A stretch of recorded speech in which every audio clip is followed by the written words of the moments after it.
Hey everyone, welcome to my channel. तो ये है यूरेका प्लस क्लास 5 की, जिसमें आज हम करेंगे chapter number 12 natural disaster. So natural disasters आपके बहुत सारे होते हैं। नेचुरल मींस जो कुदरती तौर पर आते हैं, जैसे कि फ्लड है, ड्रॉट है, या फिर अर्थक्वेक है, राइट। ये सारे क्या हैं, आपके नेचुरल डिज़ास्टर्स हैं। So India's national Disaster Response Force, that is NDRF, is the world's largest singular and specialized disaster response force by undertaking rescue and relief operations in disaster affected areas.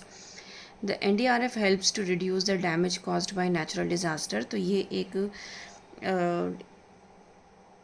कह सकते हैं एक organisation है जो कि rescue करती है, relief products भेजाती है, रिलीफ ऑपरेशंस चलाती है उन एरियाज़ में जहाँ पर नेचुरल डिज़ास्टर कोई होता है। Research and findings of the following information. What is NDRF motto? NDRF का मोटो क्या है? Sustain disaster response service under all circumstances. हर एक सर्कमस्टांस में, चाहे कोई भी सर्कमस्टांस हो, सर्विस प्रोवाइड करना ही इनका मोटो है। List some of the NDRF rescue mission amid natural disasters. तो यहाँ पर लिस्ट करने के लिए कहा है, if you want you can. Now let's start our chapter. Earthquake, tsunami, flood and cyclone are natural disasters. ये हमारे क्या हैं? नेचुरल डिज़ास्टर्स हैं।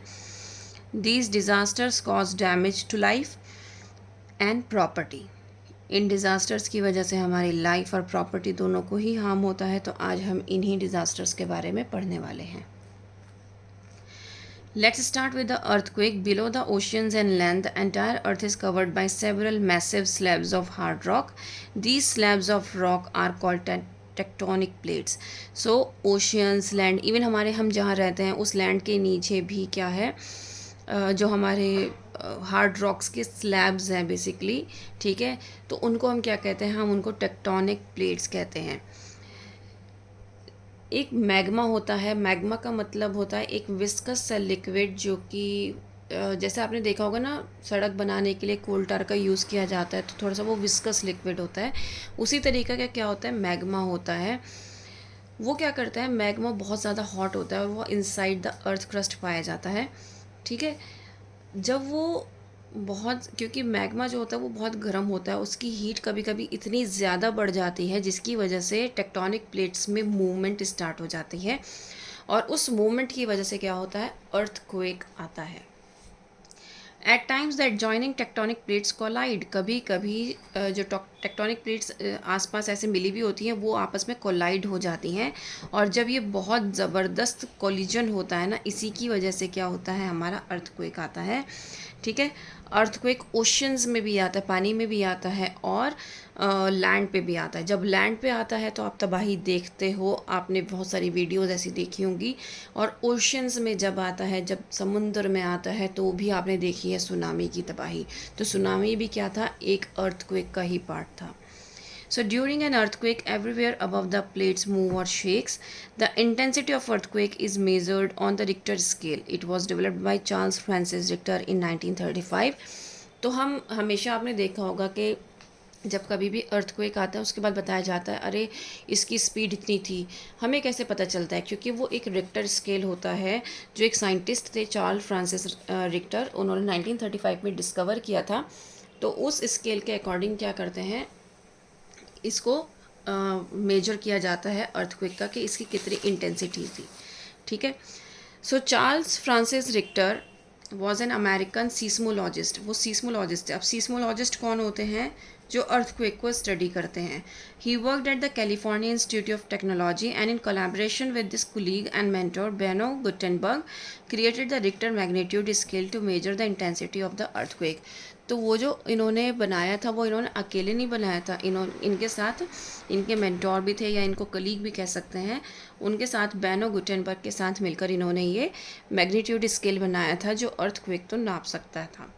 एन अर्थक्वेक ऑफ मैग्नीट्यूड 2 और 3 on the Richter scale is mild. अगर रिक्टर स्केल पर 2 और 3 magnitude आ रहा है अर्थक्वेक का, दैट मीन्स वो हल्का था।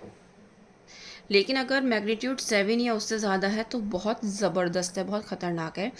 इसकी वजह से, मतलब अगर 7 और 7 से ज़्यादा मैग्नीट्यूड का अर्थक्वेक आता है तो दैट मीन्स उससे जान माल की हानि बहुत ज़्यादा हो सकती है, बहुत ज़्यादा डैमेज हो सकता है।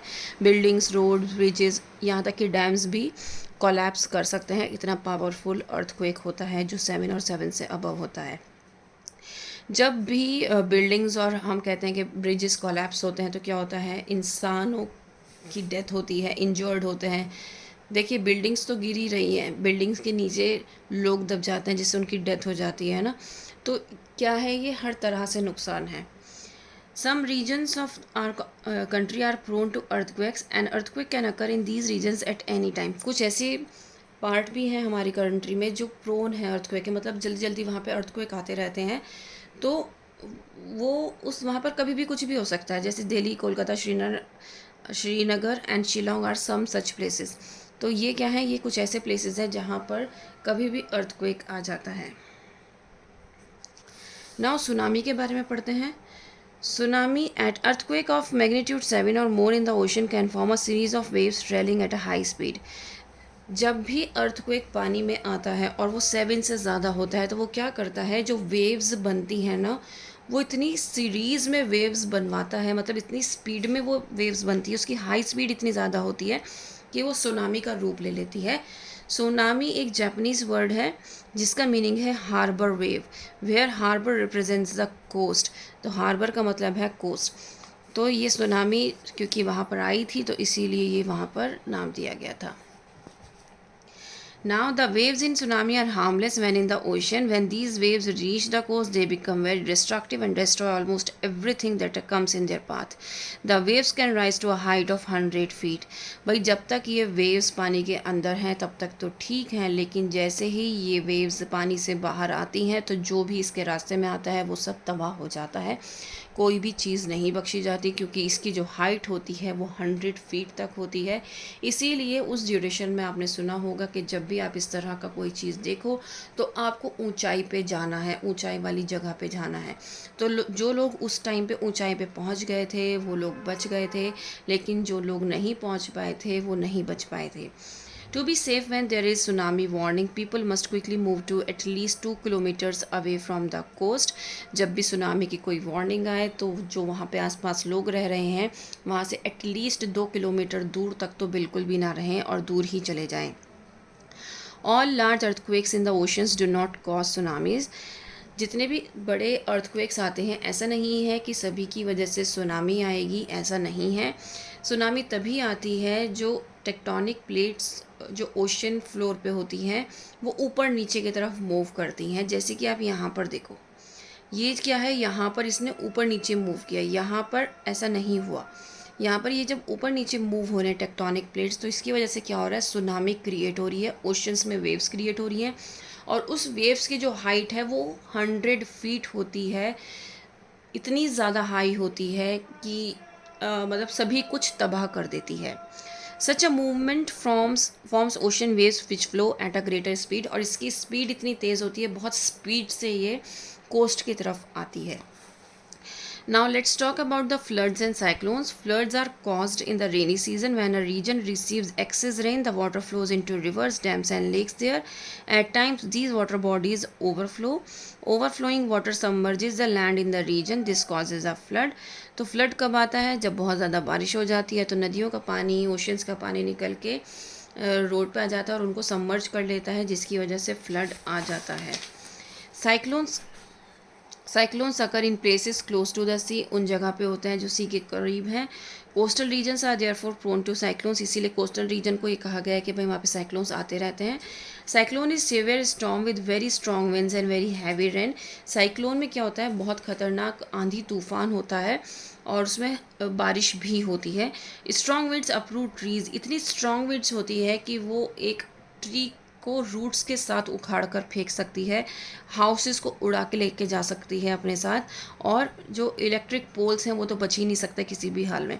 तो आप सोच सकते हो कि ये जो साइक्लोन होता है कितना ख़तरनाक होता है। During a cyclone heavy rain floods the coastal regions. Flood water submerge fields and destroys crops. The flood water also damage houses, roads and bridges. Cyclone के ड्यूरेशन में अगर बहुत ज़्यादा हैवी रेन हो रही है तो वो क्या होता है, वो फ्लड का रूप ले लेता है, जिसकी वजह से जान माल की तो हानि होती ही है। उसके साथ साथ क्या होता है कि जितने भी क्रॉप्स वगैरह हैं फार्मर्स की वो सब डैमेज हो जाती हैं completely. Warnings are broadcast on radio and televisions to alert people about an approaching cyclone and its intensity. So basically कोई भी साइक्लोन या कोई भी नेचुरल डिज़ास्टर आने से पहले रेगुलरली ब्रॉडकास्ट हो जाता है, वार्निंग्स जो है ब्रॉडकास्ट कर दी जाती हैं रेडियो और टेलीविज़न पर, ताकि लोग सतर्क रहें और इनसे बचने के लिए अपना कुछ इंतज़ाम कर सकें। राइट। सो यहाँ पर आप देख सकते हैं, यहाँ पर इसका माइंड मैप गिवन है, जो कि मैं हमेशा कहती हूँ कि बहुत अच्छा होता है माइंड मैप। सो इससे हमें ये पता चल जाता है हमने इस चैप्टर में पढ़ा क्या है। हमने पढ़ा है फ्लड्स और साइक्लोन्स के बारे में, किस तरीके से होते हैं, उसके सेफ्टी मेजर्स क्या क्या हैं। फिर उसके बाद हमारे सुनामी, अर्थक्वेक हमने पढ़े और इसके सेफ्टी मेजर्स भी यहाँ पर गिवन है। अगर आप देखना चाहें तो आप देख सकते हैं, ठीक है। और यहाँ पर अगर आप देखें तो यहाँ पर अर्थक्वेक के भी सेफ्टी मेजर्स गिवन है कि हमें अर्थक्वेक की ड्यूरेशन में दरवाजे बंद कर लेने चाहिए या फिर टेबल के नीचे बैठना चाहिए, और अगर पॉसिबल है तो घर से बाहर चले जाओ और ओपन एरिया में रहो। ये नहीं कि बिल्डिंग्स के नीचे खड़े हो गए, बिल्डिंग्स कोलैप्स होती हैं तो भी आपकी डेथ होने के चांसेस हैं, तो आपको ओपन एरिया में जाना होता है। तो इस तरीके से ये सब चीज़ें यहाँ पे गिवन है, मेजर्स गिवन है। उम्मीद करती हूँ कि ये चैप्टर आपके लिए हेल्पफुल रहेगा। मैंने पूरी कोशिश की है कि मैं आपको अच्छे से एक्सप्लेन कर पाऊँ। Please like share and subscribe. That's all. Thank you.